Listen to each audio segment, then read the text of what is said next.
बिस्मिल्लाहिर्रहमानिर्रहीम। अस्सलाम वालेकुम। आज आपके साथ मंगूचों का सालन बनाने की बहुत ही आसान रेसिपी शेयर करूंगी। तो सबसे पहले हमने पीली दाल ले लेनी है और 3 से 4 घंटे के लिए हम इसको भिगो कर रख देंगे। उसके बाद इसको हम किसी ग्राइंडर में या चॉपर में बारीक पीस लेंगे। इसको थोड़ा सा हमने दरदरा दानेदार सा रखना है, बिल्कुल पेस्ट नहीं बनाना। अब इसमें हस्बे जायका नमक ऐड कर देंगे और मिर्च मसाला अपने टेस्ट के मुताबिक ऐड कर देंगे। 1 चम्मच लाल सुरख मिर्च मैंने इसमें ऐड की है और आधी चम्मच मैंने इसमें हल्दी ऐड कर दी है और ज़ीरा आधी चम्मच मैं इसमें ऐड कर दूँगी और साबुत धनिया कुटा हुआ इसमें मैं ऐड कर दूँगी। और इसके बाद मेथी तकरीबन 1 बड़ा चम्मच भर के मैं इसमें ऐड करूँगी और इसके बाद इन तमाम चीज़ों को अच्छी तरह से मिक्स कर लूँगी। पानी इसमें ऐड करने की ज़रूरत नहीं है क्योंकि ये ऑलरेडी बहुत ज़्यादा लिक्विड हो चुकी है। अब यहाँ पर देखें ये अच्छी तरह से मिक्स हो गया। अब इसके बाद हरी मिर्च और हरा धनिया इनको भी कूट के इसके बीच में ऐड कर देंगे और 1 अदद छोटे साइज़ का प्याज जिसे बारीक चॉप करके उसको भी इसमें ऐड कर देंगे। अब इनको फिर से अच्छी तरह से हम मिक्स कर लेंगे। तो मंगूचियाँ बनाने का पेस्ट रेडी है। अब हम यहाँ पर एक पैन लेंगे और उसके बीच में काफ़ी सारा ऑयल ऐड कर देंगे। ऑयल गरम नॉर्मल सा गरम करेंगे और इसके बीच में मंगूचियाँ बनाना शुरू कर देंगे। तो इसको वैसे तो मंगूचिया कहते हैं, लेकिन आपकी लैंग्वेज में से क्या कहते हैं आपने मुझे कमेंट बॉक्स में लाजमी बताना है। और इसको वड़ियाँ भी कहते हैं, वड़ियाँ जो धूप में सुखाई जाती हैं और इस तरह से भी पकाई जाती हैं। इसके बाद हम इसकी साइड चेंज कर देंगे। तो आप देख सकते हैं कि ये बिल्कुल रेडी हैं, पक चुकी हैं, बहुत ही प्यारा कलर आ गया हुआ है। तो अब हम इसको किसी प्लेट में निकाल लेंगे और नॉर्मल फ्लेम पे इनको हमने पकाना है ताकि ये अंदर तक अच्छी तरह से पक जाए।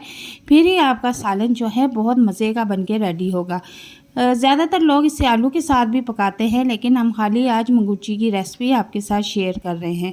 तो यहाँ पर देखें ये रेडी हो चुकी हैं और अब हम इनको रख देंगे। ये इतनी क्रिस्पी और सख्त है कि आप इसको 1 से 2 माह के लिए भी सेफ़ स्टोर करके रख सकती हैं। इस स्टेज पे भी किसी कार्टन में एयर टाइट जार में डाल के आप इसको रख सकती हैं, ये बिल्कुल भी ख़राब नहीं होंगी।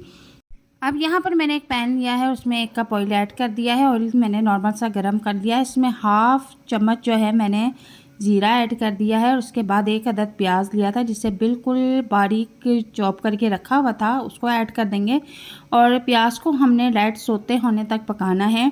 तो यहाँ पर देखें प्याज लाइट सोते हो चुके हैं और इसके बाद में इसमें 1 चम्मच लहसुन पेस्ट और 3 से 4 अदद हरी मिर्चें जो कि मैंने बिल्कुल बारीक पीस ली थी उसको इसमें ऐड कर देंगे। अदरक का हमने इसमें इस्तेमाल नहीं किया है। इन दोनों तीनों चीज़ों को अच्छी तरह से हमने भूनना है और जब ये अच्छी तरह से भून जाएंगी, इनकी खुशबू आना शुरू हो जाएगी, तो हम इसमें थोड़े से मिर्च मसाले ऐड कर देंगे। नमक इसमें टेस्ट के मुताबिक ऐड करेंगे और हल्दी आधा चम्मच और 1 चम्मच सुरख मिर्च और 1 चम्मच मैंने इसमें साबुत धनिया ऐड कर दिया है।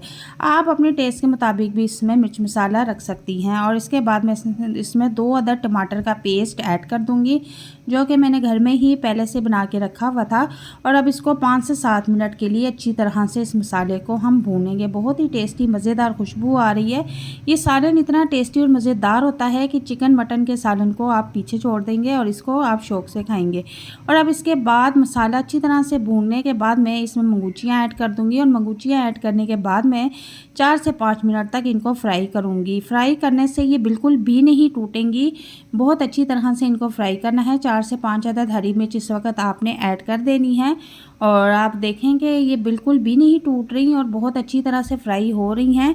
और इनको 5 से 7 मिनट तक फ्राई करने के बाद अब हम इसमें 2 गिलास पानी ऐड कर देंगे और 3 से 4 मिनट तक इसको बॉयल आने तक पकाएंगे।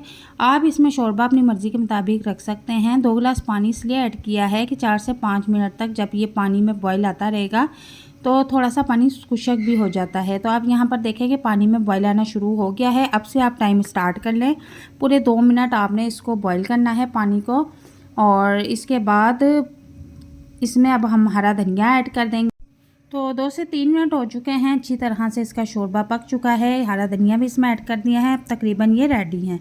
रेसिपी पसंद आए तो इसे लाइक शेयर ज़रूर कीजिएगा। अल्लाह हाफिज़।